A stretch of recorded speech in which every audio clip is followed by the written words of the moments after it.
दोस्तों, input tax क्या होता है? क्या आपको इसके बारे में पता है? चलिए समझते हैं। दोस्तों, जैसा कि आप सभी जानते हैं कि 22 सितंबर के बाद सभी इंश्योरेंस कंपनियां, चाहे हेल्थ इंश्योरेंस हो चाहे लाइफ इंश्योरेंस हो, उनके प्रीमियम के अंदर जो लगने वाला जीएसटी था 18% से घटाकर 0% हो गया है। लेकिन दोस्तों, इसके साथ साथ एक बुरी खबर भी है। बुरी खबर क्या है कि जीएसटी कम होने की वजह से सभी इंश्योरेंस कंपनियों ने नाराजगी जताई है। उन्होंने बताया है कि जीएसटी कम होने की वजह से उनका खर्चा बढ़ जाएगा। ऐसे में उनको हो सकता है अपना प्रीमियम कुछ बढ़ाना पड़े, जिसकी वजह से हेल्थ इंश्योरेंस पॉलिसियां कुछ महंगी हो जाएंगी। तो क्या ये सच है? चलिए समझते हैं।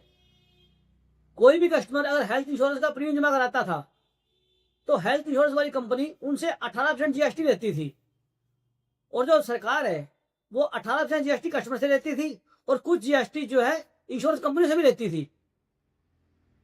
अब इंश्योरेंस कंपनियां क्या करती थी? आपसे 18% जीएसटी लिया, उसमें से कुछ जीएसटी तो गवर्नमेंट को दे दिया और कुछ जीएसटी अपने इनपुट खर्चे के नाम पर रखा। उन खर्चों में क्या क्या आता है?